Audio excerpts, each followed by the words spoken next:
There's a bad moon on the rise. Here's a look at the NECA toys, an American werewolf in London, ultimate Kessler wolf.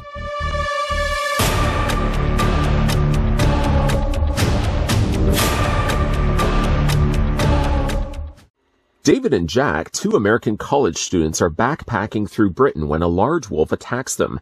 David survives with a bite, but Jack is brutally killed. As David heals in the hospital, he is plagued by violent nightmares of his mutilated friend, who warns David that he is becoming a werewolf. When David discovers the horrible truth, he contemplates committing suicide before the next full moon causes him to transform from man to murderous beast.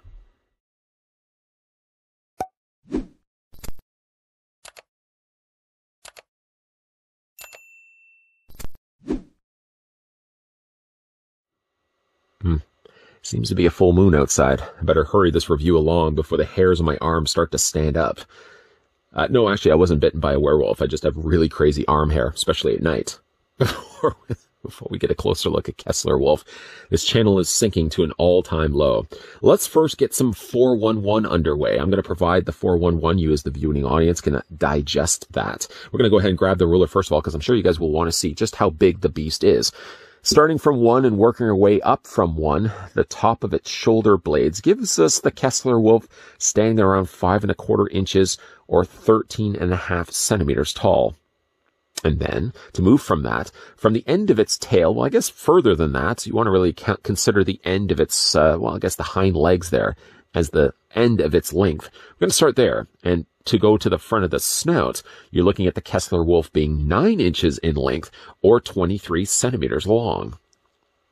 And then, for your obligatory figure comparisons, what figure, of course, will we want to compare with the Kessler wolf? How about another figure released by NECA Toys for American Werewolf in London? Here's the Kessler wolf alongside the Ultimate Nightmare Demon. Singular. Although, since the time of shooting the review for the Ultimate Nightmare Demons, I have now since picked up another 2. This is how we slip down the rabbit hole. For other comparisons, I thought it would also be fun to bring in another figure that's also on all fours. Here is what the Kessler wolf looks like, next to the previously looked at Panther Alien. Of course, neither one of them would exist in the same film verse, but at least it also shows you too how much bigger of a beast the Kessler wolf is. It's about half the length of the Panther Alien, on top of the length of the Panther Alien. It's a pretty big looking figure. Accessories for Kessler wolf is an alternate head sculpt, which not only are we going to be looking at separately, but we're also going to be changing it out with the defaulted head that currently is sitting on the figure's body. Now, for the amount of plastic and the sculpt that they put into the Kessler wolf, I'm fine really for the idea that they didn't include any other accessories with this figure release. I mean, if you were looking, for example, parts of his human self, Kessler, by this point anyways, he's fully transformed into a werewolf, so the idea of having transforming parts of his body, it wouldn't make any sense whatsoever. Even just thinking about NECA releasing a transforming Kessler, that sounds great on paper, but if you watch the scene again, Kessler is changing constantly during that transformation scene, that to nail down one distinct look for that figure, I think would be impossible, unless they release different versions of its transforming Kessler. I'm getting ahead of myself here. Let's instead look at the final finished product of Kessler as werewolf, and what a fine looking figure it is. We're going to start first of all by picking up the figure as stock as is, without changing out the head sculpt yet. The head sculpt on this one does have Kessler wolf with his mouth closed. Now, the thing about this figure is initially I wondered why they couldn't have incorporated articulation on the jaw. And the more I thought about it, the more I'm glad that they actually went the route of including a secondary head sculpt instead. Because if you think of it, first of all, if you look at the teeth on Kessler, the way they overlap one another like this, you'd never be able to pull this off effectively with a hinge joint in its jaw, because you would have a very obvious gap in between the teeth. The other big problem and flaw to that is right here you would have to have a peg. And of course this would have to be a separate piece. That would, I think, ruin the effect that they've pulled off so nicely here with the head sculpt. I mean, like, I can kind of see right here if they had had like a lip of plastic, if they continued on the sculpt around here and stopped it here, put the post right through there and had the hinge joint. But again, like, you would have to cut it here and you would have a very obvious gap in between the teeth. No. Doing what they did was the best route for the Kessler wolf. And instead, if you did want the alternate head sculpt, of course, there's always the one that has the open mouth. The paint on this piece alone just get a good gander at the teeth here. The darker coloring of the gold, not only that, the additional wash of brown that they've added in there as well. It is a fantastic representation of the Kessler wolf. Of course, all the bottom hairs here underneath its head are a softer plastic. The main head part is actually a harder plastic, and then sort of the collar piece that goes right behind the head is also softer plastic. It, in a way, reminds me of the Godzilla figures where it was sort of overlapping pieces. And I guess it would be hard to kind of compare this also with another beast figure. The only one I could come up with closest to this would be Godzilla or King Kong. But in both the cases, I mean, they're a completely different beast altogether. And so is certainly the Kessler wolf. Now, the alternate head sculpt, I'm going to go ahead and grab that right now, is the Kessler wolf with his mouth open. And sort of in the way that you're looking at the back of its mouth like this, it almost in a way looks like it could have hinged. But again, like you'd still have the same problem here. You would really ruin the sculpt. And I think that would be the biggest thing. Have the sculpt being the main factor of this figure, the main draw of this figure. Lose the articulation joint if it isn't necessary. I mean, you get the effect of both the head sculpt. So if you did want the open mouth, you simply just use this head sculpt. I'm actually sort of torn as to which head sculpt I like more so. The eyes aren't too different from one another. Both in both cases actually nicely painted with the yellow eyes and a little bit of reflection off to the corners of the eyes. The furrowed brow is about the same on both, although the one that has the open jaw has a little more of additional brown that really isn't there on the original one. But both head sculpts are really good on this figure. By the way, if you did want to change out, it's pretty easy also as well. You're just going to hold on to the body, just wiggle the head and remove it from the post, just like that. And while you're doing it as well, just make sure that this piece doesn't come off because, of course, even though it is finished technically, once you put the head sculpt on, you're going to notice a big space in between. It's strange, actually, that they did take the time and sculpt this part of the neck when really, when you put the collar piece over it, you'd never see it in the first place. But if you did want to change out the head, you simply just pop it back. There's the hole on the inside of the head. And you just pop it back onto the post. There we go. And that's what the alternate head sculpt looks like. In this case, clearly looking as if the Kessler wolf has already devoured something. As you can see, there's a whole lot of additional red blood that's been painted onto the teeth, the gums, and the inside of the mouth. Just again, show you the difference between the two.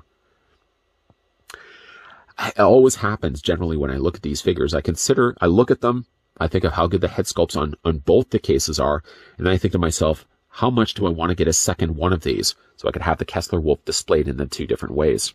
We're going to just put this head sculpt to the side for the time being and get a closer look at the rest of the body. It's some of the best stuff I've seen from NECA toys, and it's very much its own beast. There's no figure that matches up to this proportionately. Now, I try to think to myself as well, because I'm trying to get the most mileage out of NECA's molds. Not that I work for NECA, but certainly if NECA is looking to get more mileage out of this particular mold, I was trying to think of what other character they could actually use using this type of body, this type of limbs, the type of torso. And the thing I came up with was the Creepshow crate monkey. Even though most of it, we really only see like this aspect of it, you would imagine like its body would be not that much different really from the Kessler wolf. It would involve, of course, some additional tooling of some fur on its body, but I think easily they could probably reuse this body for the crate monster, the crate creep, so to speak, from Creepshow. I think that would be certainly a fun release down the road. For the detailing, though, on this figure, it sort of keeps to the same color scheme as when we looked at the King Kong figure. So like the body itself is sort of more of a darker brown. And then for the individual strands of hair, they've actually added some lighter colorings of gray. We tipped the figure up so you can see the top markings of its body. My cat actually has similar darker colors. As far as I know, I don't think my cat is a werewolf, though, at least not that I'm aware of. I do like the sculpting also. I'm just going to move the arms out of the way here. Not only the rib cage on the side, they've actually added some nicer darker colors to really make the rib cage stand out, but all the additional fur work that they've also sculpted on the undercarriage of the figure. Again, it's really some of the best stuff I've seen from NECA toys as of late. This figure rivals pretty high on top 10 best figures from NECA for this year. Now, of course, when it comes to the body, proportionally, his front legs are longer than the back legs. It also helps as well that the back legs are also hinged on their hind legs. So there's a hinge joint right there, and there's a hinge joint right here, and there's a hinge joint right here. I'm going to talk more about the figure's articulation in a second. The claws are nicely painted also as well. It isn't quite the same coloring as the coloring of his teeth. It seems like it's just a little bit lighter, but the wash of the gold is about the same. Just like the actual ends of the nails are just a little bit lighter. And there is technically also articulation points there as well that we're talking about more in a second. But like from head to toe, it is some of the best stuff I've seen from NECA toys. Like it's really, I'm biased, yes, because of course I was a big fan of American Werewolf in London, but the amount of work that they put into this piece, not only sculpting it, but also the paintwork, and considering as well that they probably can't reuse this mold for something else, really, really great work from NECA toys. Of course, you guys are going to want to see the articulation on Kessler, so let's go ahead and do that right now. So his head is a separate piece. It is on its own ball joint after all, and it does rotate all the way around. It allows the head to look up and down. As well, you can also hinge the head on an angle. So if you want to have the head slightly tilted this way or slightly tilted this way, you can effectively do that. The collar really is a separate piece, although really, if you consider it, there is some articulation there simply just because you can rotate it. So if you want to have the collar a little off to the side, you can do that as well, or just have it defaulted, have it straight down. For the arms, or front legs, so to speak, they are actually on pin and hinge joints. So you can see there's the hinge joint on the inside. There isn't any paint that I can see either on those hinge joints. It was completely clean when I took the figure out of the box. The arms do rotate, or legs, again, rotate all the way around. There's a front hinge joint on what would be, I suppose, the elbow area of the leg. And it also rotates this way as well. There's articulation here on the front of the paw. And there's also, at the very end of the paw, some additional articulation there as well. So far, also, knock on wood, the joints have been really tight on this figure, because that's certainly not something you would want to have to worry about down the road. The Kessler Wolf would start not being able to hold his own weight up. And so far, like all the joints have been really, really tight on this figure. Very happy with that. The torso, I feel like I'm holding onto a lobster here. The torso is on a ball joint. So yeah, you can take the front torso and rotate that back and forth. You can have it looking down, up. And again, you can sway it off to the side, sway it off to the side. And then for the back hind legs, they are also on pin joints too. There's actually their ball joints. Let me just move them back so you can see. There's the ball joint. So it gets so awkward in these videos. There's the ball joint. And yeah, you can rotate the legs forward, back. There's also a hind hinge joint. So there's a hinge joint right there, which actually of all the joints on the Kessler Wolf was the tightest. Very difficult to bend those, but I mean, really, it's in its stock position anyways. I'm not probably going to be bending it anymore beyond that point. There is a hinge joint on the back hind leg, right by its, which you consider this still to be its ankle, right at the back there. There's a hinge joint there, and there's also a hinge joint also in the foot, or the back foot there. As we already started putting this figure down, I picked him up again to look at the articulation of putting the figure back down again, and yeah, he holds his weight perfectly fine. Crate Creep, the crate monster monkey from Creepshow, I think could be a strong contender for reusing this mold. That is to say, of course, if NECA does have the licensing rights for Creepshow, easily I think they could reuse this mold for the Creepshow crate Creep, or the monkey that's inside the crate. And of course, the benefit of this particular figure, while his accessories are quite limited, he has quite good head sculpts in both the cases. I think for the time being, I'm probably going to stick with the mouth being open, but I could easily find myself defaulting it back to the original head sculpt that came included with the figure when I first took it out of his box prison, as both head sculpts are quite good. Top 10, top 5 even, I would say top 5 figures so far of this year from NECA Toys. A little late, yeah, unfortunately looking at the Kessler Wolf, but it was certainly a figure I definitely wanted to pick up and add to my collection, along with, as we've already looked at here, the Nightmare Demon times 3. As I did end up picking up another 2 Nightmare Demons, I can certainly see myself picking up yet another Kessler Wolf, so I can have him displayed with his 2 head sculpts. The head sculpts are too good, I think, to leave one back in its packaging. Being the circumstances as they are, and the person behind the camera is Canadian after all, unfortunately it took a little longer for me to have a look at Kessler Wolf. But don't think of that as disinterest on my part. Think of it as me continuing to try to source one out, and having no luck whatsoever. Up to the point of shooting the review of the American Werewolf in London Kessler Wolf, I had called around to 5 comic book stores over the last several weeks, and still not a single store has stocked the Kessler Wolf. Luckily, though, as it being the case, I did look online, and I found a Canadian website that was selling it for too good of a price to pass, even on shipping. I think collectively I probably paid around $40 for this guy, and that was well worth the price for how good this figure is. Strong contender for top 10, strong contender for top 5. Best NECA figures for the year. The problem with it, though, is I know I'm going to go down the same route as I did with the Nightmare Demons. I started the review with one. Before I know it, now I have 3 Nightmare Demons. Well, don't blame me. Blame the fact that NECA does include 3 alternate head sculpts. Blame also NECA for the idea that I'm probably going to be picking up a second Kessler wolf to display one with the open mouth and one with the closed mouth. I might even go even a little further than that and take the one that has the open mouth and just take a little bit of red paint. Not a lot, because I know my limitations when it comes to painting. I might just take a little bit of red paint and put a few little splash marks of red around its mouth and around its collar. I'm not going to go too crazy, don't worry, but I'm probably going to get myself a second Kessler wolf. Too good is this head sculpt to not display the figure in both looks.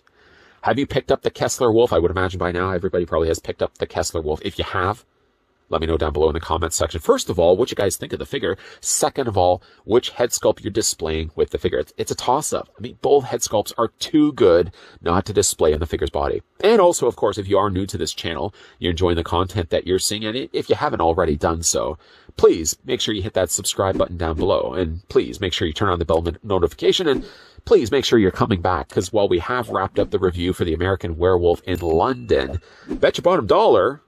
How old is this guy? Is he like 70 years old? Bet your bottom, who says bet your bottom dollar? Bet your bottom dollar, though, there is definitely going to be a lot more NECA reviews lined up and coming your way. As always, guys, thanks for watching. See you guys next time.